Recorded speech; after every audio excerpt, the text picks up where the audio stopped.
நம்முடைய கண்களை மூடுவோம். ஆண்டவருடைய சமூகத்திற்கு நாம் வரும்போதெல்லாம் பலத்தை பெற்றுக்கொண்டு போகணும். ஒரு வீக் பேட்டரி, உங்க செல்போன் வீக் பேட்டரியா இருந்தா என்ன பண்ணுவீங்க? போற இடத்துல எல்லாம் பிளக் பாயிண்ட் கேட்க மாட்டீங்க, சொருவிட்டே இருப்பீங்க, யூஸ் பண்ணிட்டீங்க. ஒரு அரை மணி நேரத்தில் ஆஃப் ஆயிடும். அடுத்த வீட்டுக்கு போகும்போது அங்க அடாப்டரும் தூக்கிட்டு போகணும் இல்லையா? நம்ம எல்லாரும் வீக் பேட்டரி தான், கொஞ்சம் விட்டா வீக் ஆயிடும். போற இடத்துல எல்லாம் கரண்ட் சொருவிட்டு பவர் வாங்கிட்டு தான் போகணும். இங்க ஒரு யாபேஸ் இருக்கு, காலையில் அபிஷேகத்தில் நிரம்பின போதும் இல்லை, திருப்பி டவுன் ஆயிடும். இங்கேயும் வந்து அபிஷேகத்தில் நிரம்பணும். கண்களை மூடுவோமாக. பலத்தின் மேல் அடையும்படியாக கர்த்தர் நம்மை பலப்படுத்துவாராக. இந்த நேரத்தில் கர்த்தர் உற்சாகமா இருக்கிறார். நம்மை நிரப்ப அவர் வல்லமுள்ளவராக இருக்கிறார். அவர் நம்மை நிரப்பாவிட்டால் நாம் டவுன் ஆயிடுவோம், பாவத்துக்கு இரை ஆகிடுவோம், உலக ஆசைகள் உள்ள வந்துவிடும். ஆனால் தேவன் நம்மை நிரப்பினால் அலை போல பாவம் வந்தாலும் நாம் கலங்காமல் அதை ஜெயிக்க முன் வருவோமாக. ஆகையால் இந்த நேரத்தில் தேவன் பாவத்தை வெறுக்கக்கூடிய ஒரு வெறுப்பை நமக்கு தந்து அந்த பாவத்தை ஜெயிக்கக்கூடியதான ஒரு வல்லமை நமக்கு தந்து நடத்த வேண்டும். கொஞ்ச நேரம் நம்முடைய கரங்களை உயர்த்தி ஆண்டவரை துதிக்க ஆரம்பிப்போமாக. ஆவிக்குள்ளாகி அந்நிய பாஷைகளை பேச ஆரம்பிப்போமாக. சர்வ வல்லமையுடைய மகிமை நமக்குள் இறங்கும் வரைக்கும் நான் விடமாட்டேன், என்னுடைய ஆண்டவரையே நான் பற்றிக் கொள்வேன் என்று தீவிரமாக இறங்குவோமாக.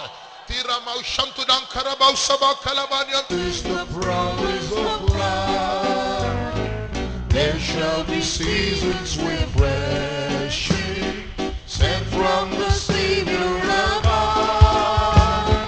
Showers of blessing, showers of blessing we need. Mercy drops round us are falling, but for the showers we plead. There shall be showers of blessing, precious reviving again, over the hills and the valleys, sound of abundance of rain. Showers of blessing, showers of blessing we need. Mercy drops round us are falling, and for the showers we plead. There shall be showers of blessing, send them upon us, O Lord. Grant to us now a refreshing, come and now honor thy word. Showers of blessing, showers of blessing we need. Mercy drops round us are falling, but for the showers we plead. There shall be showers of blessing, oh that today they might fall. Now as to God we're confessing, now as from Jesus we call. Showers of blessing, showers of blessing we need. Mercy drops round us are falling, but for the showers we plead. There shall be showers of blessing, if we might trust and obey.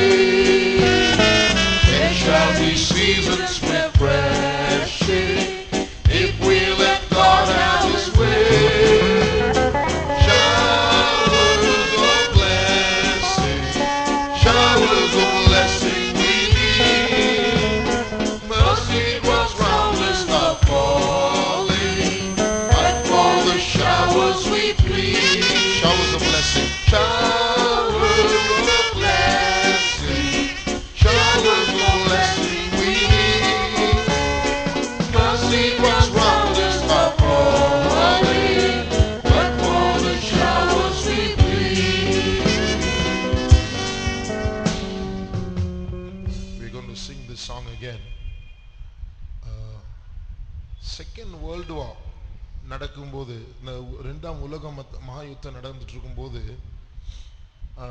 Hiroshima மேலே பாம்பு போட்டாங்க. அந்த ஆட்டம் bomb வெடிக்கும்போது அந்த வெடியினுடைய height வந்து 40,000 feet வரைக்கும் போயிடுச்சு. அவ்வளோ ஹைட்டாக போயிடுச்சு வெடி. ஒரு ஒரு அம்பரல்லா மாதிரி 40,000 அடி வரைக்கும் உயரத்தில் போயிடுச்சு. போய் தூசி எல்லாம், தூசியும் புகையும் எல்லாம் கலந்து மேகங்களுக்குள்ள கலந்து அந்த ஜனங்க, பாதிக்கப்பட்ட ஜனங்க நிறைய நாள் அவங்களுக்கு தண்ணி கூட குடிக்க முடியல. எல்லாம் தீ பிடிச்சிட்டே இருக்கு. அவங்க நிறைய பேர் காயப்பட்டிருக்காங்க, சேதம் அடைஞ்சிருக்காங்க. அப்படியே நாள் கணக்கா படுத்துட்டு இருக்கிறாங்க. 1000 பேர் 100 பேர் அங்கங்க அப்படியே ஜாப்பனீஸ். அப்போ திடீர்னு பார்த்தீங்கன்னா மழை பெய்ய ஆரம்பிச்சிச்சு. மழை பெய்ய ஆரம்பிச்ச உடனே அவங்களுக்கு அசைய முடியல, தண்ணி இல்லை. எல்லாம் வாயை திறந்த தண்ணி உள்ள எடுக்க ஆரம்பிச்சு. ஆனா பாத்தீங்களா தண்ணி பிளாக் கலர் வந்துச்சு. ஏன்னா இந்த தூசி எல்லாம் உள்ள போய் மேகத்துக்குள்ள அந்த தண்ணியை தீட்டுப்படுத்திருச்சு. கருப்பு கலர்ல தண்ணி வரும். பரவாயில்ல, தாகம் தாங்க முடியல, குடிச்சு குடிச்சு குடிச்சு சொட்டு சொட்டா விழுது. அதை குடிச்சிட்டு கொஞ்ச நாள் பொறுத்து கண்டுபிடிச்சது என்ன தெரியுமா? அந்த தண்ணிக்குள்ள ரேடியோ ஆக்டிவ் கெமிக்கல்ஸ் இருந்துச்சு. கடைசியில் அவங்க உடம்பெல்லாம் புண்ணாய் செத்து போயிட்டாங்க குடிச்சவங்கெல்லாம். அப்படி நடந்திருக்கு. இப்போ இன்னைக்கு பார்த்தீங்கன்னா நிறைய டூப்ளிகேட் அபிஷேகம் இருக்கு. அபிஷேகம் நினைச்சிட்டு இருக்கான் அது பிசாசா இருக்கு. அபிஷேகம் நினைச்சு வாங்குறாங்க, ஆனா கிடைக்கிறது வேற ஒன்று. நமக்குள்ள பாத்தீங்கன்னா நமக்குள்ள ஒரு பஞ்ச காலம் தான்.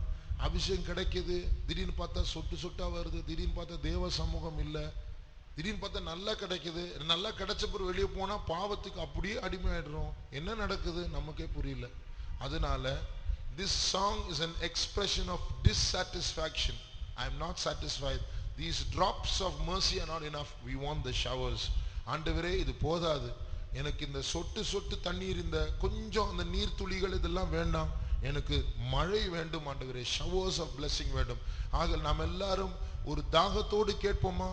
என்னுடைய ஜீவத்துல போதும், எனக்கு போதும்னு சொன்னா பாட வேண்டாம். என்னுடைய ஜீவத்துல அதிருப்தி இருக்கு, எனக்கு இன்னும் அபிஷேகம் வேணும், இன்னும் அந்த showers of blessing வேண்டும் என்று சொன்னால் நாம் இருதயத்தின் ஆழத்திலிருந்து ஆண்டவரிடத்தில் ஒரு ஜெபமாக நாம் பாடுவோமா? There shall be showers of blessing. This is the promise of love. There shall be seasons refreshing, sent from the Savior above. Showers of blessing, showers of blessing we need. Yes, Lord. Mercy comes round us are falling, but for the showers we plead. There shall be showers of blessing, precious reviving again, over the hills and the valleys, sound of abundance of rain. Showers of blessing, showers of blessing we need. Mercy drops round us are falling, but for the showers we plead. தாகத்தோடு கேட்போம். There shall be showers of blessing, send them upon us, O Lord. Grant to us now a refreshing, come and now honor thy word. Showers of blessing, showers of blessing we need. Mercy drops round us are falling, but for the showers we plead. There shall be showers of blessing, oh that today they might fall. Now as to God we're confessing, now as on Jesus we call. Showers of blessing,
இடையில 2 வருஷம் என்னெல்லாம் பாடு அனுபவிப்போம் யோசிச்சு பாருங்க. இந்த faith ஹோம்ல யாரும் தங்க முடியாது. தங்குனா வாரத்துக்கு ஒரு முறை தான் குளிக்க முடியும். கியூவில் நிற்கணும், கொலையாண்டு நிற்கணும், அங்கே சண்டை நடக்கும், குடத்தை தூக்கிட்டு போகணும். காலையில் நைட்டு 2 மணிக்கு தான் தண்ணி வரும், அப்போ தான் போயிட்டு வரணும். அப்போ 2 மணி தண்ணி எடுத்துகிட்டுனா காலையில் ப்ரைஸிங் எழுத முடியாது. இப்படியெல்லாம் பல தலைவலிகள் இருக்கு இல்லையா? ஆனால் திடீர்னு மழை பெஞ்சதுன்னா என்னெல்லாம் செய்வாங்க, எல்லாம் குடத்தை எடுத்து ரோட்டில் வச்சிருவாங்க, டைரெக்டாக வாங்கிடலாம். இது போல் many are thirsty, அநேகர் ஆவிக்குரிய தாகத்தோடு காணப்படுகிறார்கள். அவங்களுக்கு ஆவிக்குரிய ஸ்பிரிச்சுவல் லைஃப்ல வளரணும், ஆனா ஏற்ற அபிஷேகம் இல்லை, அவங்கள வழிகாட்ட ஆட்கள் இல்லை. அதனால நீங்களும் நானும் தான் அவருக்கு பிளெஸ்ஸிங்கா இருக்கும். ஒண்ணுமே இல்லை. இப்போ அந்த ஷவர்ஸ் ஆஃப் பிளெஸ்ஸிங் இல்லாததுனால தான் கொலையில கியூல நிக்கிற மாதிரி நிறைய பேர் பாஸ்டருக்கு பின்னாடி நிக்கிறாங்க. எனக்கு ஜெபம் பண்ணுங்க, எனக்கு இது வேணும், அது வேணும், இது தெரியல, அது தெரியல, என்ன பண்ணணும் தெரியல என்ன. ஆனா ஷவர்ஸ் ஆஃப் பிளெஸிங் வந்துன்னா நம்ம கியூல நிக்கணும் தேவையில்லை, நமக்கு முன்னாடி ஆட்கள் கியூல நிற்பாங்க. வீக்கெண்ட் நம்ம மற்றவங்களுக்கு பிளெஸிங்கா மாறலாமே. ரோட்ல இருக்கிறவங்க, அனாதையா இருக்கிறவங்க, தேவனற்றவர்கள் நம்மை தேடி வருவாங்க. இப்போ நாம் எல்லாரும் ஊழியக்காரர்களா மாறலாமே. அதனால தேவன் நமக்கு அந்த ஷவர்ஸ் ஆஃப் பிளெஸிங்கை தரும்படியாக மறுபடியும் 2-3 முறை அந்த பல்லவியை நாம் பாடுவோமாக. அந்த ஆசீர்வாதத்தின் மழையை, தேவன்பின் வெள்ளத்தை அவர் நம்மத்தில் ஊற்ற வேண்டும். Showers of blessing, showers of blessing we need. Mercy was round us are falling, but for the showers we plead. Showers of blessing, showers of blessing we need.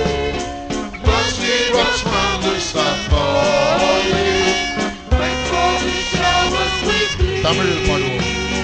தேவன்பின் வெள்ளம், தேவன்பின் வெள்ளம் தேவை, கொஞ்சம் ரசித்த என் உள்ளம் நெஞ்சுதை இன்னும் தேவை. தேவன்பின் வெள்ளம், தேவன்பின் வெள்ளம் தேவை, கொஞ்சம் ரசித்த என் உள்ளம். கண்களை மூடி கைகளை தட்டி தாகத்தோடு கேட்போமாக. தேவன்பின் வெள்ளம், தேவன்பின் வெள்ளம் தேவை, கொஞ்சம் ரசித்த என் உள்ளம் நெஞ்சுதை இன்னும் தேவை. தேவன்பின் வெள்ளம், தேவன்பின் வெள்ளம் தேவை, கொஞ்சம் ரசித்த என் உள்ளம் நெஞ்சுதை இன்னும் தேவை. தேவன்பின் வெள்ளம், தேவன்பின் வெள்ளம் தேவை, கொஞ்சம் ரசித்த என் உள்ளம் நெஞ்சுதை இன்னும் தேவை.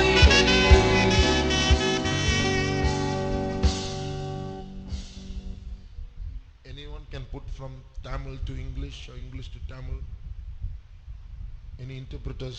Stegruva நீங்க வாங்க.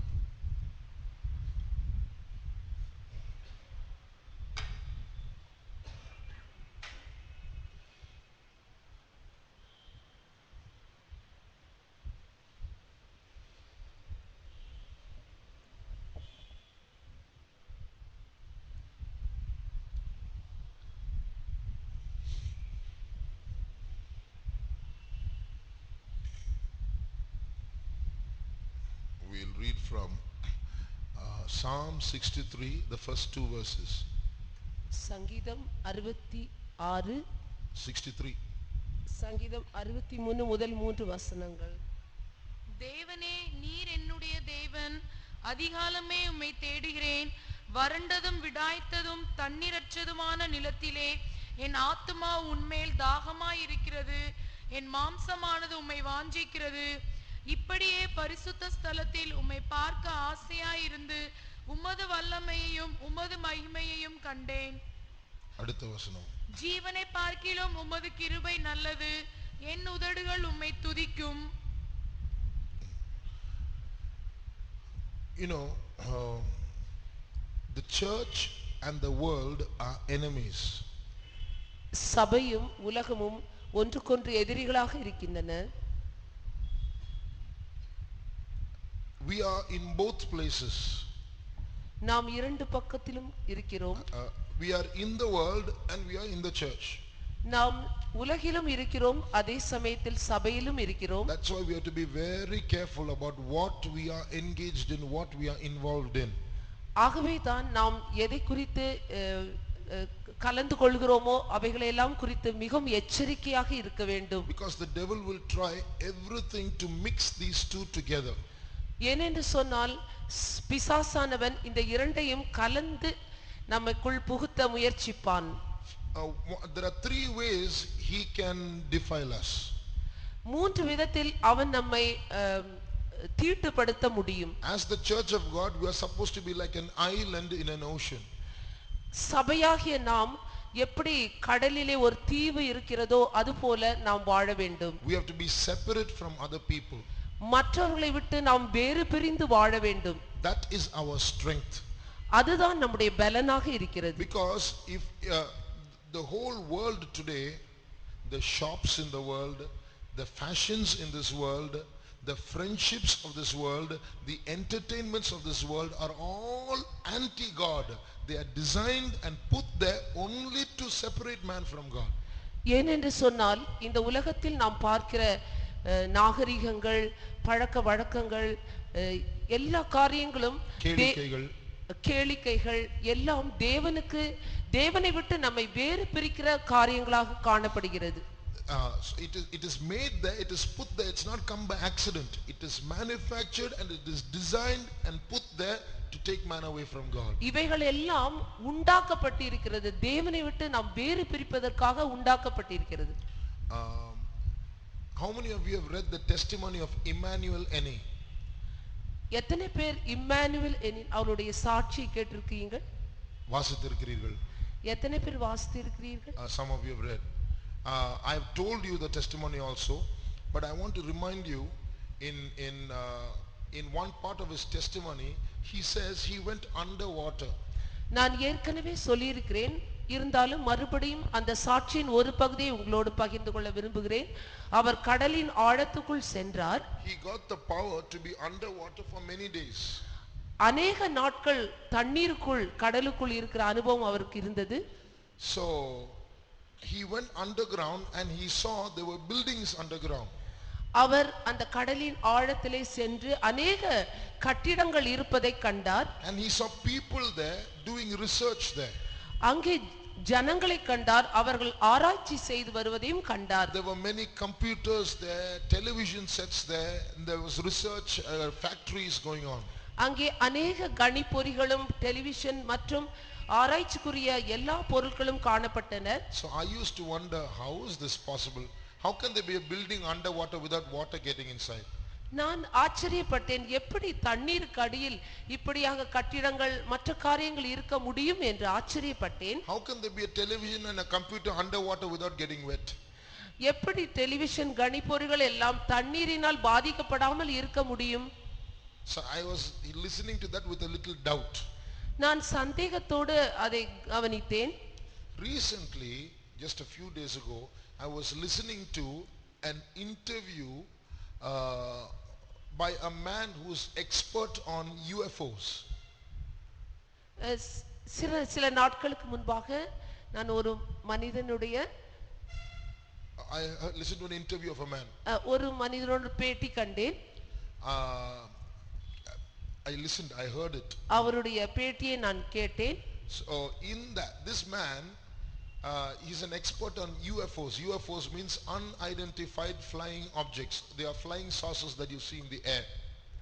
அதாவது பறக்கும் தட்டுகள், அது அது அந்த அதை பற்றி அதிகமா அறிந்த ஒரு மனுஷன். அதை பற்றி அதிகமாய் அறிந்த மனிதன். So you know, in America and in China and in various countries, every year there are at least 4,000 records of incidents of seeing flying saucers in the sky. பல நாடுகள் போன்ற சைனா, அமெரிக்கா போன்ற நாடுகளில் 4000க்கும் மேற்பட்ட இப்படியாக பறக்கும் தட்டுகளின் அனுபவத்தை மக்கள் பார்த்து சொல்கிறார்கள் ஒரு வருஷத்தில். ஒரு வருஷத்துக்குள். So they are photographing it, they are taking videos of it, they can see it. அவர்கள் அதை படம் பிடித்து வீடியோ எடுத்து அதை பார்க்கிறார்கள்.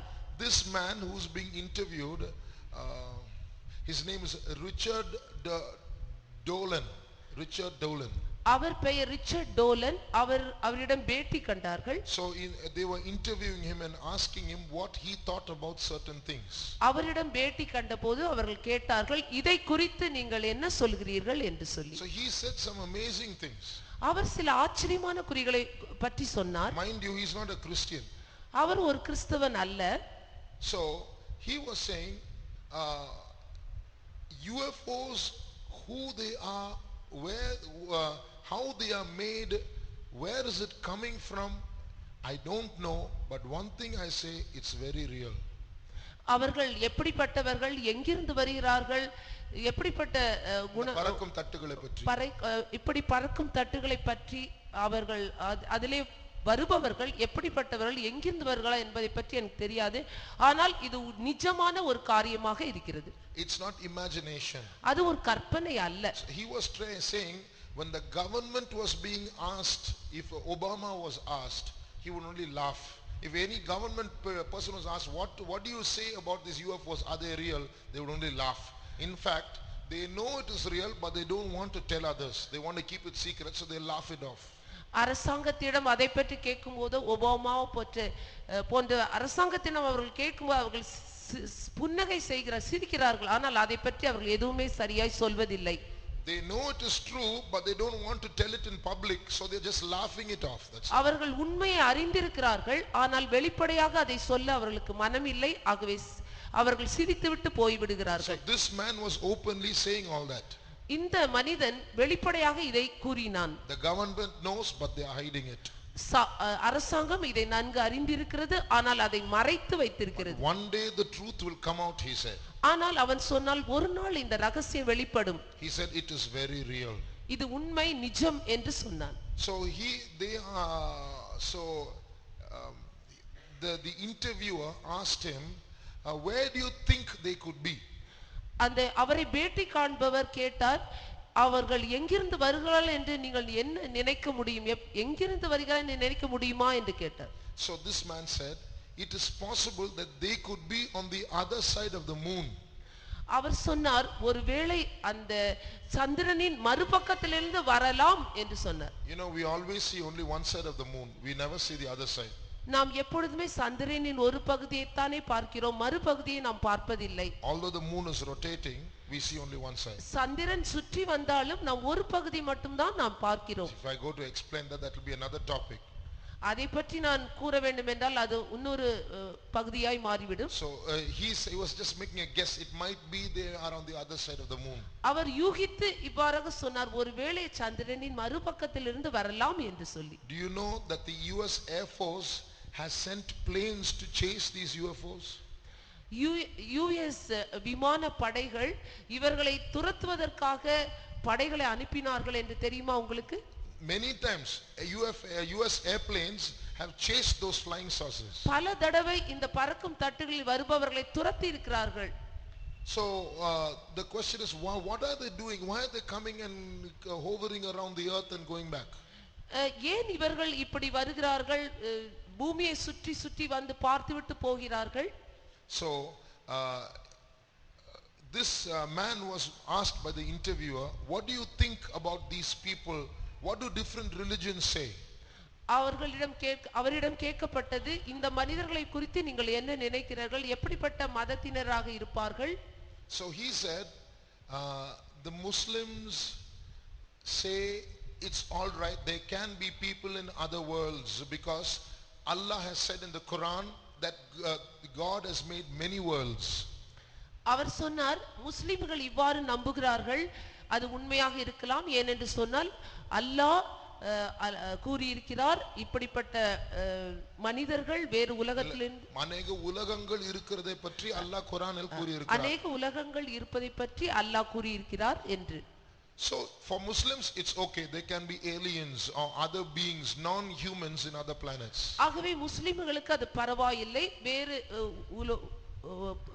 பூகோளத்திலிருந்து வருகிற ஒரு மனிதர்களாக இருக்கலாம், மனிதர்கள் அல்லாதவர்களா இருக்கலாம். மனிதர்கள் அல்லாதவர்களாக இருக்கலாம். For Roman Catholics, ரோமன் கத்தோலிக்கர்களுக்கு you know, some fathers what they are saying, சில குருமார்கள் என்ன சொல்லுகிறார்கள் தெரியுமா? if these aliens come, they won't have original sin, so we can give them baptism straight away. இப்படிப்பட்ட வர்கள் வந்தால் அவர்களிடம் ஜென்ம பாவம் இல்லை, ஆகவே நாம் அவர்களுக்கு ஞானஸ்நானம் கொடுக்கலாம். All kinds of things, you know, what are we going to do with them and so on. பலவிதமான காரியங்கள், நாம் அவர்களை வைத்து என்ன செய்ய போகிறோம் என்று எல்லாம் But யோசிக்கிறார். this man said, Christians say these are demons. ஆனால் இந்த மனிதன் சொன்னான், கிறிஸ்தவர்கள் சொல்லுகிறார்கள் அது பிசாசு. These are all demons, these are all Lucifer's images. Demons are now coming through UFOs and trying to conquer earth. இவர்கள் எல்லாம் பிசாசினால் அனுப்பப்பட்ட குட்டி சாத்தான்கள். Then he said one more thing. அவர் ஒரு காரியத்தையும் சொன்னார். This Richard Dolan, he said one more thing, listen to it. Richard Dallan இன்னொரு காரியத்தை சொன்னார், அதையும் He கவனியுங்கள். said, I am sure of one more thing that is happening. நான் நிச்சயமாக ஒரு காரியம் நடக்கிறது, அதை குறித்து நான் நிச்சயித்திருக்கிறேன். In this world there is a group of people who have cut themselves off from this world. இந்த உலகத்திலே ஒரு கூட்ட ஜனங்கள் தங்களை வேறு பிரித்து இருக்கிறார்கள். Not about us, he's not talking about us. நம்மை பற்றி அல்ல, He's talking about another group. இன்னொரு வகையான கூட்டம். These human beings have somehow made contact with these UFO beings. இந்த கூட்டத்தினர் இந்த பறக்கும் தட்டிலே வருவர்களோடு தொடர்பு வைத்திருக்கிறார்கள். Somehow they have found contact and now they are having contact with them. எப்படியோ அவர்களோடு தொடர்பு வைத்துக் கொண்டிருக்கிறார்கள். And now this group of people who have contacted the UFO, those aliens, have become very advanced in technology, more than in the world today, although they are in the world. இப்படிப்பட்ட கூட்டத்தினர் அந்த பறக்கும் தட்டிலே வருவர்களோடு தொடர்பு வைத்திருப்பதால் அவர்கள் இன்னும் அந்த விஞ்ஞானத்திலும் பல தொழில்நுட்பத்திலும் இந்த உலகத்தில் இருந்தாலும் அதிகமாக முன்னேற்றம் அடைவர்களாக காணப்படுவார்கள். So they are about 100 years, 50 to 100 years ahead of today's technology, but they are secluded somewhere in some deserts, in some underground, somewhere they are hiding, but they are far ahead of us. அவர்கள் 100 வருடமோ 50 வருடத்துக்கு முன்னாக எல்லாவற்றிலும் முன்னேற்றத்தில் இந்த உலகத்தில் இருப்பதை விட முன்னேற்றமாய் சென்று கொண்டிருக்கிறார்கள். அவர்கள் பாலைவனத்திலோ வேறு இடத்திலோ மறைவாக ஜீவிக்கலாம். So he was saying that there are such people, they are advanced, more advanced than human beings in technology. அவ்வாறு இவர்கள் சொல்கிறார், அவர்கள் இந்த உலகத்தில் வாழ்கிற மனிதர்களை விட அதிக முன்னேற்றத்தில் காணப்படுவார்கள். I heard an interview of 2 CIA agents. 2 CIA ஏஜென்ட்ஸோடு நான் தொடர்பு வைத்திருந்தேன். They are the American secret police. அமெரிக்க ரகசிய police. They were talking to each other. I heard their conversation and they said there is a secret government somewhere which is far ahead in technology than our normal technology. அவர்கள் ரகசியமாக பேசிக்கொண்டதை நான் கேட்டேன். ஒரு கூட்டத்தினர் இப்படி இருக்கிறார்கள், அவர்கள் இந்த உலகத்தாரை விட அதிகமாக எல்லா காரியத்திலும் தொழில்நுட்பம் எல்லாவற்றிலும் முன்னேற்றம் கொண்டவர்களாக இருக்கிறார்கள். So what does this show? இது எதை காட்டுகிறது? When he said this, I thought of Emmanuel and his testimony.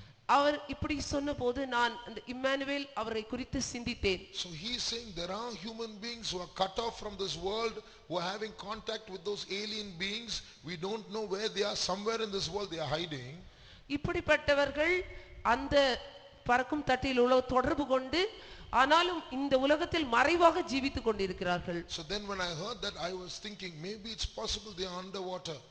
ஒருவேளை நான் நினைத்தேன் அவர்கள் அந்த தண்ணீருக்கு அடியிலே வாழ்பவர்கள். Some of them you know, even in recently about 9 or 10 Afghan soldiers suddenly disappeared from America. Nobody knows where they are. சில நாட்களுக்கு முன்பாக 9 அல்லது 10 அமெரிக்க வீரர்கள் Afghan soldiers, ஆப்கான் போர் வீரர்கள் திடீரென்று மறைந்து போய்விட்டார்கள். In Australia recently some soldiers disappeared. ஆஸ்திரேலியாவிலும் சில போர் வீரர்கள் மறைந்து விட்டார்கள். Nobody knows where they are.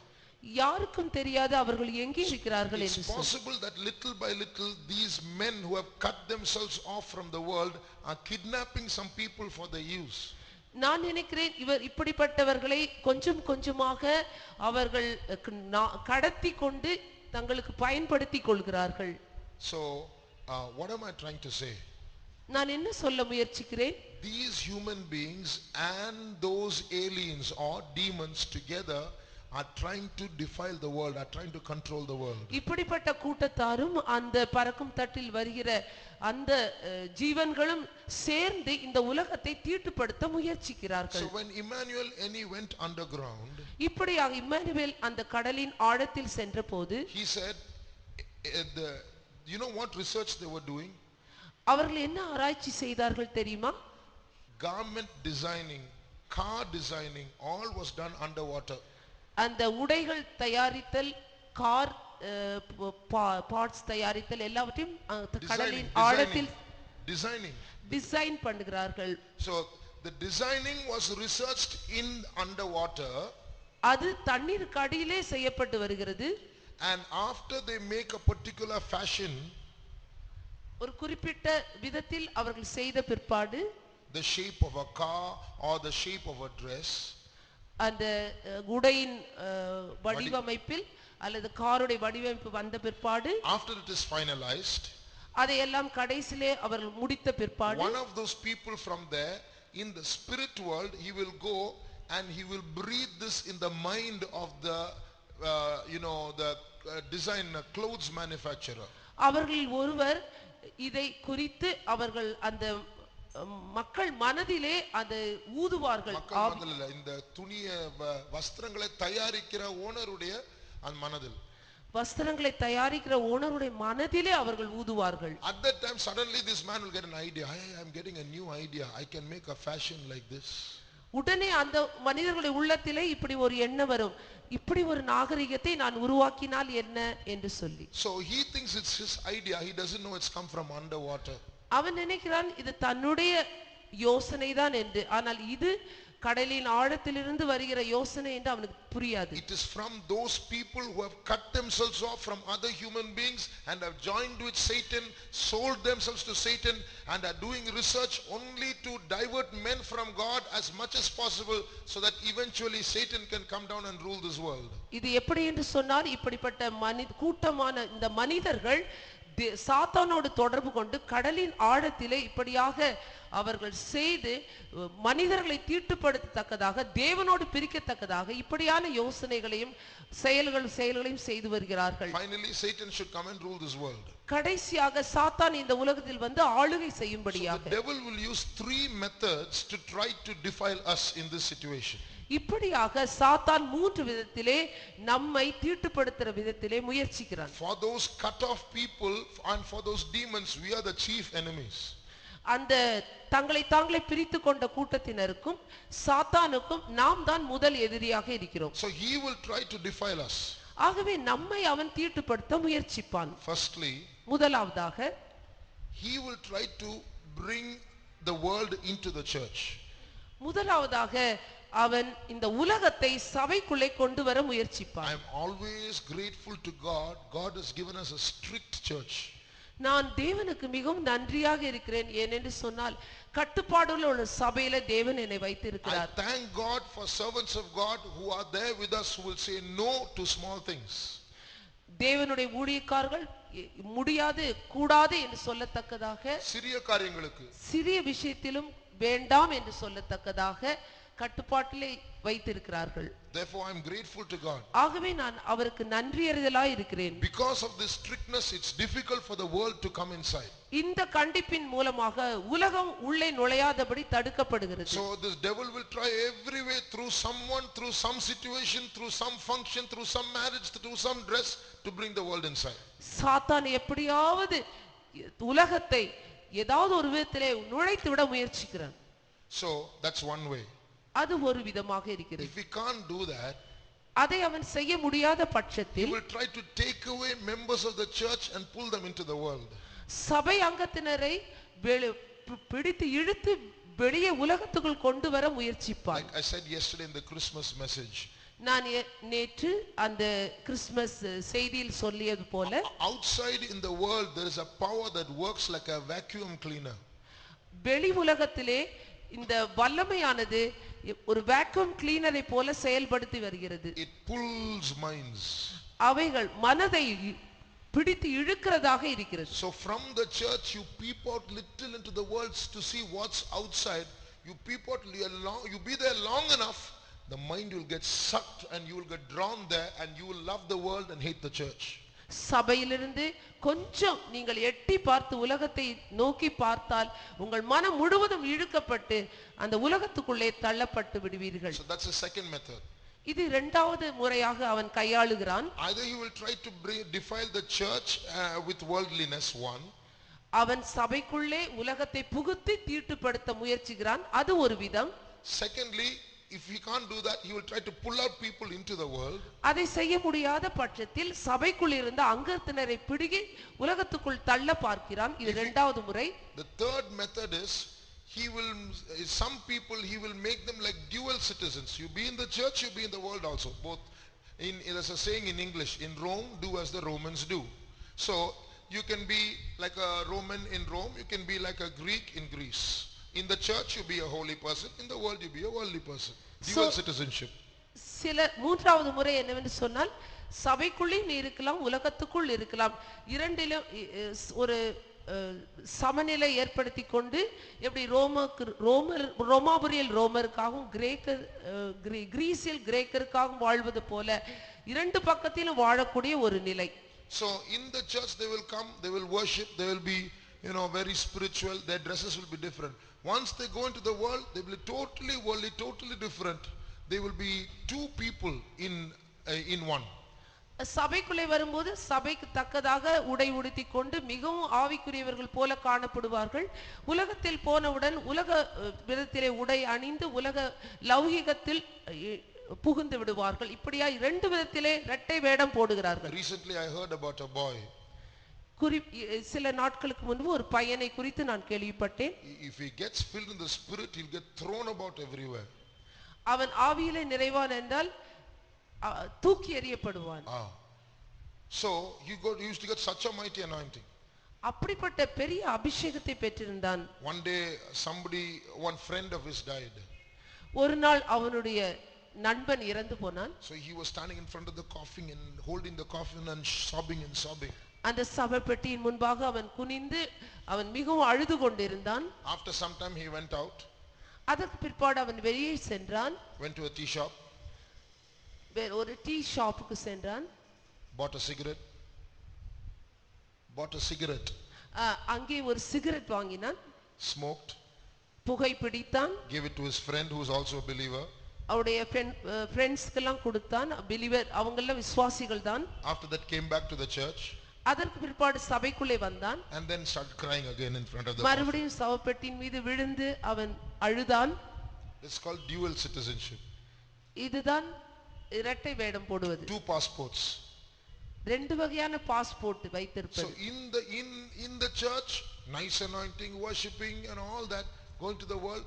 So for them it's not pricking them anymore. This is okay. It's okay. I'm not feeling bad. சபையிலே நல்ல ஆவியிலே நிறைந்திருப்பது, வெளியே போல இன்னொரு விதத்திலே நடிப்பது பரவாயில்லை இது என்று அவர்கள் நினைக்கிறார்கள். So when this world is like this, உலகமானது இப்படி இருக்கும்போது we have to be very careful. Don't get defiled in these three ways.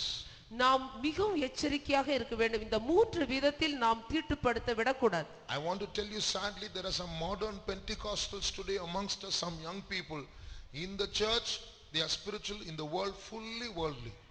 நான் இந்த காரியத்தை குறித்து சொல்ல மிகவும் துக்கம் அடைகிறேன்.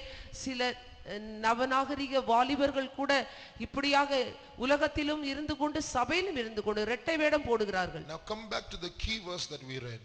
திரும்பவும் நாம் அந்த திறவுகோல் வசனத்துக்கு வருவோம். Psalm 63. சங்கீதம் 63. Read the title of that chapter.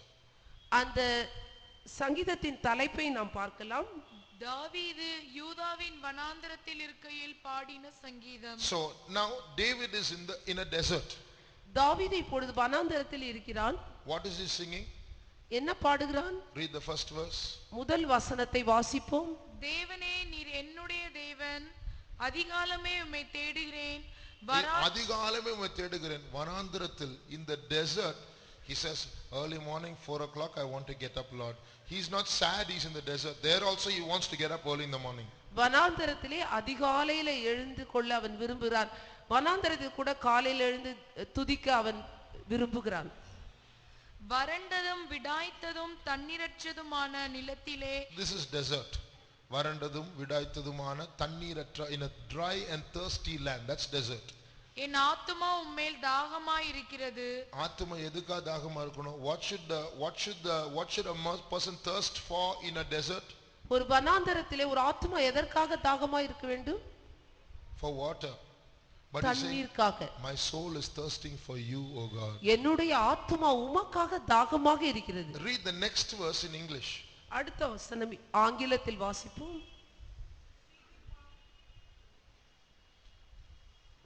To see the power and the glory, so as I have seen thee in the sanctuary. He's saying, Lord, I remember seeing you in the sanctuary. I have seen your power. I have seen your glory in the sanctuary. I want to see that power and that glory in the desert. இப்படியே பரிசுத்த ஸ்தலத்தில் உம்மை பார்க்க ஆசையா இருந்து உம்முடைய வல்லமை உம்முடைய மகிமை கண்டேன் என்று தாவீது சொல்கிறார். தமிழ்ல அவ்வளவு தெளிவில்லை. இங்கிலீஷ்ல ஆண்டவரே, நான் உம்முடைய பரிசுத்த ஸ்தலத்தில் உம்முடைய வல்லமையும் மகிமையும் கண்டிருக்கிறேனே, அதே வல்லமையும் மகிமையும் நான் இந்த வனாந்திரத்திலும் காணும்படியாக நான் ஆசையா இருக்கிறேன். He says that. And then what does he say in the next verse? அடுத்த வசனம், ஜீவனை பார்க்கிலும் உமது கிருபை நல்லது. என் ஜீவனை பார்க்கிலும் உம்முடைய கிருபை நல்லது. What is the meaning of that? அதன் அர்த்தம் என்ன? Lord, I'm in a desert now. நான் வனாந்தரத்தில் இருக்கிறேன் ஆண்டவரே. I don't know where I'm going to go. What's my next place? நான் எங்கே போகிறேன், அடுத்த இடம் எனக்கு என்ன என்று தெரியாது. But even if I die in this desert, நான் இந்த வனாந்தரத்தில் மரித்தாலும் கூட I'm not bothered about that so much. அதை குறித்து நான் அதிகமாக கவலைப்பட மாட்டேன். More than my survival, I want your loving kindness, your grace, நான் O Lord. ஜீவனை பெற்று வாழ்வதை விட உம்முடைய கிருபையை நான் அதிகமாக விரும்புகிறேன். So he says, your grace, it's better to die young with your grace than to die old without your grace. வாலிபவராய் இருந்து கிருபையிலே மரிப்பதை நான் விரும்புகிறேன். வயதாகி மரிப்பதை விட வாலிபத்தில் உம்முடைய கிருபையிலே மரிக்கிறதை நான் விரும்புகிறேன். So you see, the devil will try to bring the church into the world, or he will try to pull you out into the world, or he will try to make you play between the church and the world. But what we have to do is, in the world, bring the church. இந்த சாத்தானானவன் உலகத்தை சபைக்குள்ளே கொண்டு வர முயற்சிக்கிறான், அல்லது சபையிலிருந்து அங்கத்தினர்களை வெளியே தள்ளிவிட முயற்சிக்கிறான், அல்லது சபைக்குள்ளும் உலகத்துக்குள்ளும் இரண்டு பக்கத்திலும் இருந்து இரட்டை வேடம் போட முயற்சி பண்ணுகிறான். நாம் செய்ய வேண்டியது என்ன? உலகத்தில் உள்ளவர்களை நாம் சபைக்கு எடுத்துக்கொண்டு வர வேண்டும். For this we have to really learn to thirst after God every day. Our heart should thirst for God in every situation. அதற்காக நாம் என்ன செய்ய வேண்டும்? ஒவ்வொரு நாளும் நாம் தேவன் மீது தாகமாக, நம்முடைய ஆத்மா தேவன் மீது தாகமாக இருக்க வேண்டும். If this thirst fails away, then the powers of the world will pull us. இந்த தாகம் நம்மை விட்டு போய்விடும் என்று சொன்னால், இந்த உலகத்தின் வல்லமை நம்மை சபை விட்டு வெளியே இழுத்து விடும். உலகமும் சாத்தானும் எவ்வளவு தங்களை வல்லமையா முழு வீச்சில ஆயத்தப்படுத்தி போராடினாலும் சபைக்குள் இருக்கிறதான தாகம் என்பது எல்லாத்தையும் அழிக்க சக்தி உள்ளதாக இருக்கிறது. Satan and the world together might be very powerful and forceful to make people fall, but the thirst for God that is in the members of the church is able to swallow all those powers. உலகத்தின் ராஜ்யமும் சாத்தானின் ராஜ்யமும் எவ்வளவுதான் பார்ப்பதற்கு வல்லமை பொருந்தினதாக இருந்தாலும் தேவனுடைய ராஜ்யம் என்பது அது கிட்ட கூட அவங்களால வர முடியாது. Though the powers of this world and the kingdom of Satan might seem very powerful, but they can come nowhere near the power of the church of God. இந்த விசுவாசம் உங்களுக்குள்ள எப்பவும் இருக்கும். This faith should always be there in you. நிறைய செய்திகளை கேட்பீங்க. You will hear a lot of news. அது உலகத்துக்கு அதிர்ச்சியூட்டும் தகவல். நம்மை பொறுத்த விஷயத்துல அது புளித்து போன தகவல். They will be surprising information in this world, but as far as we are concerned, it's all stale news. எந்த சூழ்நிலைகள் மத்தியிலும் உங்களுக்கு கடுகளவு பயங்கிறது இருக்கவே கூடாது. In any situation, never be afraid. வலு சர்ப்பம் அத்தனை தலையும் கொம்பையும் வச்சுக்கிட்டு வாளையும் வச்சுக்கிட்டு சிவப்பான பெரிய உருவம் அந்த ஸ்திரீக்கு முன்னால அந்த ஆட்டம் போடுது. Look at the great dragon, red in color, with so many horns, with such a huge tail. Imagine how it would have tried to threaten that woman in the air. நான் நினைக்கிறேன் உங்களுக்கு முன்னால் அப்படி ஒரு வலு சர்ப்பம் இருக்கணும்னு தேவையில்லை. மேல இருந்து ஒரு பள்ளி வால் மட்டும் விழுந்து உங்க முன்னால துடிச்சாலும் எந்திரிச்சு ஓடிடுவீங்க. You don't need a big serpent to frighten you. If a lizard's tail comes and falls on you from the roof enough, you will run away. பிச்சு பிடிங்கிட்டு ஓடிடுவீங்க. You will flee for your life. நாகப்பாம்பு வர வேண்டாம், தண்ணி பாம்பு பொத்துன்னு விழுந்தாலே நீங்க கதவு வழி எல்லாம் ஜன்னல் வழியே ஓடிடுவீங்க. You don't need a cobra to frighten you. You need only a water snake. You won't run out of the door, you'll run out of the window. ஆனா அவ்வளவு பெரிய வலு சர்ப்பத்துக்கு முன்னால இருக்கிற அந்த ஸ்திரீ அதை கண்டுக்கிடவே இல்லவா. But such a huge red dragon threatening this woman, she's not concerned at all. அவளோ கர்ப்ப வேதனைப்பட்டு அலறிட்டே தான் இருக்கிறான். She is now travailing in birth to give birth to a child. அது மாதிரி ஒரு சபை எப்போதும் பரிசுத்தமானும் வருகைக்கு போகணும் அதுலயே வாஞ்சியும் தாகும் அதுலயே மோட்டிவ் இருந்துச்சுன்னா உலகத்துல இருக்க எந்த போராட்டமும் எந்த பரீட்சையும் அதை பத்தி யோசிக்க கூட அதுக்கு நேரம் கிடையாது. So if the church is always concerned about going at the coming of the Lord, growing spiritually, no power can touch the church. நம்ம இருக்க வேண்டிய ஸ்தானத்துல இருந்தா எதை பத்தியும் பயப்பட வேண்டியதில்லை. If we are where we ought to be, we don't have to be scared of anything. Pastor V.G. Samuel ஒரு நாள் இப்படி கேட்டார். Pastor V.G. Samuel said like this one day. சாஜின் ஒரு பிரதர் அவர் கவனிச்சிட்டு இருந்தார். There was a brother called Saji who was looking after him. அவர் கேட்டார், ஈகொல்லம் கத்தா வருமோடா, இந்த வருஷம் கத்தர் வருவாரா? So he asked that brother, will the Lord come this year? இன்னும் 10 கொல்லம் ஆகும். So that brother said, there will be another 10 years, Lord. அல்ல அவர் கேக்குறார் திருப்பி இன்னொரு 10 வருஷம் ஆகுமோ? Oh, he asked that brother here, that Pastor V.G. Samuel, oh, do you think it will take another 10 years? இன்னும் 20 வருஷம் ஆகுமோ? Or 20 years? அப்புறம் அவரே சொன்னாரு, Then he himself answered, எத்தனை வருஷம் ஆனாலும் let it be how many years? நம்ம ஆயத்தமா இருந்தா போதும். If we are ready, that's enough. அது ஒரு வருஷம் 10 வருஷம் 20 வருஷம் நமக்கு விஷயமே இல்லை. 1 or 10 or 20 years is not a matter now. அது மாதிரி நம்ம இருக்க வேண்டிய ஸ்தானத்துல இருந்தா எந்த சம்பவங்கள் நடந்தாலும் நமக்கு பயம் இருக்காது. So if we are in the right place, we don't have to be scared about anything. நீ உங்களுடைய வாஞ்சையும் தாகமும் பரிசுத்தத்தின் மேல தேவனுடைய காரியங்கள் மேல கொதிக்கணும். So our desires and our yearning should be always focused on God's things. அதனால என்ன சம்பவங்களும் நம்மளை அச்சுறுத்தாது. So nothing that's happening around will scare us. Number 2, Secondly, இந்த உலகத்துல ஒரு சிஸ்டம் இன்னொரு சிஸ்டத்தை மேற்கொள்ளும். in this world, one system will overpower another system.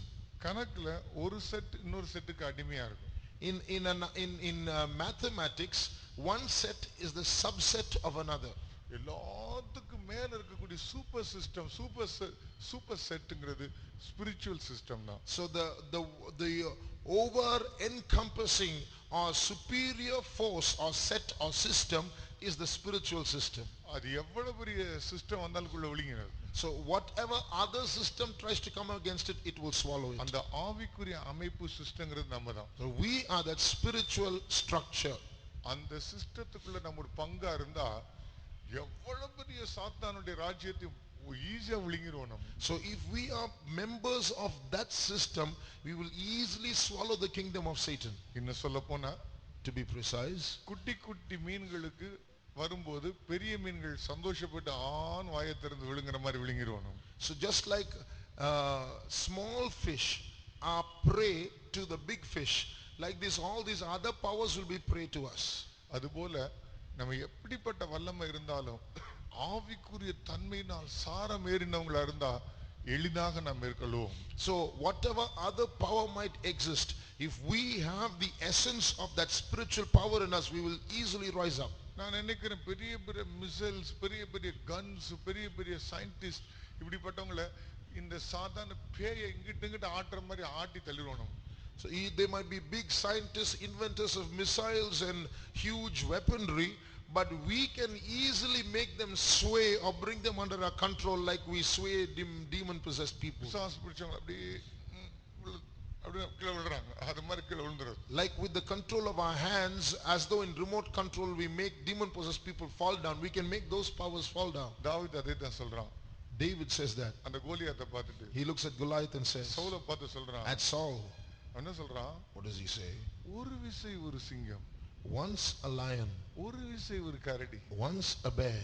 இந்த கோலியாத் அதுல ஒண்ணு மாதிரி தான் இருக்கும். This Goliath is going to be one of them. ஆனால் இப்படிப்பட்ட சிஸ்டம் வர வர, So as these systems come, இப்படிப்பட்ட பிசாசின் போராட்டங்கள் கூட கூட, as these demonic powers come against us, நம்ம கேட்டது போல வறண்டது விடாய்த்ததுமான இந்த பூமியில அப்பாவுடைய பரிசுத்த தலத்துல நான் பார்த்த அந்த மகிமை எனக்கு வேணும்னு சொல்லி கேட்டுக்கிட்டே இருக்கணும். நம்ம we should constantly thirst, as we heard just now, in that dry and thirsty land we should be thirsting for God. தேவ ஜனமே, People of God, அப்படி வாஞ்சி உள்ள ஒரு பொன்னா பையனா நீ இருந்தா, if you are such a child of God with such a desire, நான் 100க்கு 100 உனக்கு சவால் விட்டு சொல்லலாம். I can tell you 100% guarantee, ஃபுட்பால்ல எல்லாத்தையும் கடந்து போய் ஓபன் நெட்ல கோல் அடிக்கிற மாதிரி அடிக்கலாம் நம்ம. like you go past all the players while playing football, and in an empty open net you can go and throw the goal. அந்த மாதிரி ஒரு சக்தியை கர்த்தர் நமக்கு தந்திருக்கிறார். God will give us such a power. எத்தனை பேருக்கு அப்படிப்பட்ட வாஞ்சை தேவை? How many of you want such a desire? ஆண்டவரே என்னை நிரப்புங்க தாவே. Lord, fill me, Lord. எனக்குள்ள அப்படிப்பட்ட கிருபையினால என்னை நிரப்புங்க Fill தாவே. me with such a grace, Lord. அப்படிப்பட்ட தாகத்தினால என்னை நிரப்புங்க தாவே. Fill me with such a thirst, Lord. இன்னும் இதை விட அதிகமான காரியங்களை இனிமே தொடர்ந்து நீங்க கேட்பீங்க. You're going to hear more terrible things than what you heard just now. இனி அதிகமான காரியங்கள் நம்ம கண்ணுல பார்க்க போறோம். You're going to see more terrible things than what you heard. அதிகமான சட்டங்கள் வரப்போகிறது. New laws are going to be enacted. அதிகமான கொடுமையான சம்பவங்களை கண்களுக்கு பார்க்க You're going போறோம். to see cruel incidents. அதுக்கு முன்னால் நம்ம ஆயத்தப்படுத்துறதுக்கு கொஞ்ச காலம் இருக்கு. But before that, there is a small time given to get ready. கர்த்தர் இந்த காலத்துல நீ செஞ்சு காட்டுன்னு சொல்லல. God doesn't say prove yourself in this time. ஆண்டவரிடத்துல நீ விரும்பு நான் செய்றேன்னு சொல்றார். He says you desire, I will do it. அந்த விருப்பம் அவ்வளவு கஷ்டமா நமக்கு இருக்கு. But to desire is so difficult. ஏனென்றால் நமக்குள்ள இருக்கிற விருப்பங்களும் வாஞ்சைகளும் பிரிந்து இருக்கிறது. Because our desires and our yearnings or priorities are set apart. கொஞ்சம் உலகத்து மேல இருக்கு, A little bit in the world, கொஞ்சம் இச்சைகள் மேல இருக்கு, a little on lust, கொஞ்சம் நம்முடைய சுயத்தின் மேல இருக்கு, some on ourselves, கொஞ்சம் தேவன் மேல இருக்கு, some on God. அது பிரிஞ்சு இருக்கு. So it's all diverted, split apart. அந்த பிரிஞ்சு இருக்கிறதெல்லாம் இன்னைக்கு ஒண்ணு சேர்ப்போமா? So we have to push in all these fragments and bring them N together. மனதின் வாஞ்சைகள் இருதயத்தின் தாகம் எல்லாம் உம்மேல் குவிந்திருக்க எனக்கு பலன் தாரும். Lord, give me the grace so that with all my desire I can be focused on you. ஆண்டவரே அப்படிப்பட்ட வாஞ்சையின் ஊற்றுகளை எனக்கு திறந்து விடுங்க தாரும். Lord, open the fountains of such desires in me. உம்மை நான் காண வேண்டும். Lord, I want to see உம்முடைய you. வல்லமையை நான் காண I வேண்டும். want to see your power. ஆண்டவரே எனக்கு அந்த கிருபையினால் என்னை நிரப்புங்க Lord, தாரும். fill me with that grace. யார் யார் வாஞ்சிக்கிறீர்களோ Those who desire this, கர்த்தர் அந்த கிருபையினால் நம்மை the நிரப்புவார். Lord is going to fill you with that grace. இதோ சத்துருவை பார்த்து அவனை பார்த்து சிரிக்கக்கூடிய விசேஷமான வல்லமை கர்த்தர் நமக்கு தரப்போகிறார். God is going to give you that special power where you can laugh at the enemy. Spurgeon எழுதினதான நேற்று நான் வாசித்தேன். Yesterday I was reading about what Spurgeon wrote. சாத்தானுக்கு சவுக்கடி கொடுக்கிறது ஒன்று இருக்கிற ஒரு காரியங்களில் ஒன்று அவனை பார்த்து சிரித்து கொண்டிருப்பதான். அவனை பார்த்து ஏளனமாக அவன் அதை எதையும் காட்டும் போது அவனை பார்த்து சிரிக்கிறது. He said when the devil threatens you and tries to frighten you, one of the ways you can whip Satan back is to laugh at him. அதைத்தான் ஆண்டவர் செய்கிறார். That's what God did. ஜாதிகள் கொந்தளித்து விருதா காரியத்தை சிந்திக்கும் போது தேவன் அவர்களை பார்த்து நகைப்பார். When the heathen raged and the people imagined a vain thing, he that sitteth in the heavens shall laugh, it is written.